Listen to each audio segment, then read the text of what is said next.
Hurmatli obunachilar, Huntme web platformasida yangi vakansiyani post qilishni ko'rib chiqamiz.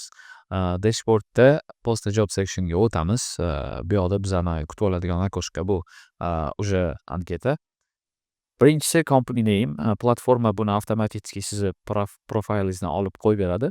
Ikkinchisi job title. Job title'ga ro'yxat chiqadi. Ro'yxatdan tanlashingiz mumkin yoki yozib qidirish imkoniyati ham bor sizda. Fleet deb yozsam, fleet specialist yoki fleet manager. Shundan birortasini tanlaysiz. Keyingisi anonymous. Bu nima uchun kerak?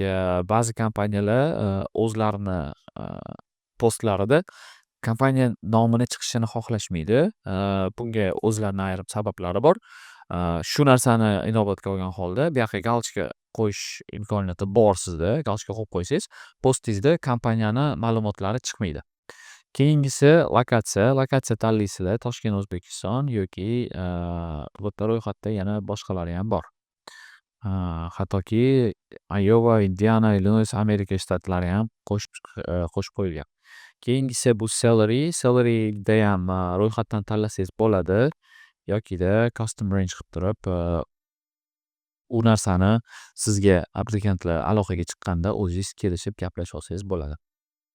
Required experience, no experience, bu yoqda ham xuddi shunaqa ro'yxat bor. Ro'yxatdan birortasini tanlaysizlar. Key skills. Key skillsda platforma o'zi sizga beradigan variantlari bor. Agar bulardan birontasi sizga to'g'ri kelmaydigan bo'lsa, uni o'chirasiz va o'zingizni qo'shimcha agar qanaqadir talablaringiz bo'lsa, shularni yozib qo'shib qo'ysangiz bo'ladi. Keyingisi required languages. Qo'shimcha qo'shsangiz bo'ladi. Ruscha yoki o'zbekchani qo'shib qo'ysangiz bo'ladi. Avtomat tarzda ingliz tili turadi.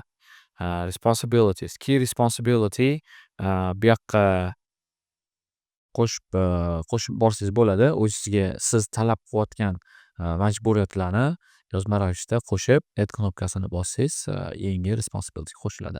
Work type on-site, remote yokida hybrid. Working shift mail, early, night or after hours. Preferred gender male yoki female yokida unspecified. Job title regular yoki premium. Regular yoki premium bu nima azizlar? Regular job title'da sizlar post qo'yasizlar va sizga kelayotgan leadlarni, spetsialistlarni o'zingizlar filtrdan o'tkazasizlar. Ya'ni ular bilan suhbat, SMSda, video callda suhbat qilasizlar. Agar premium tanlaydigan bo'lsanglar, Huntme web platformasini feature AI intervyu qilib beradi sizlarga platforma. Ya'ni sizga kelayotgan o'sha nechta bo'ladi, 100 ta, 200 ta leadlarni o'zi обработка qilib beradi. Ular bilan SMS orqali suhbatlashib, suhbatdan o'tgandan keyin sizni talablaringizga mos keladigan, maksimal mos keladigan kandidatlarni o'zini sizga chiqazib beradi. Birontasini tanlaysizlar va publish knopkasini bosasizlar. Agarda siz o'zingizni postingizni oldin ko'rib olmoqchi bo'lsangiz, qanaqa turishini veb-saytda preview knopkasini bossangiz, sizga ko'rsatib beradi, qanaqa ko'rinishda bo'lishini. Shu yerdan publish qilsangiz bo'ladi.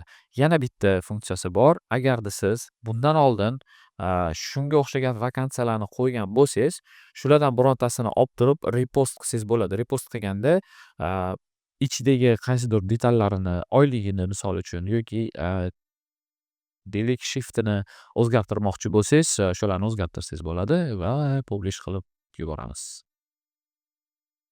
Shunda sizlarga ko'rsatadi fleet specialist, mana oxirgi my vacancy sectionda уже biza yaratgan vakansiya.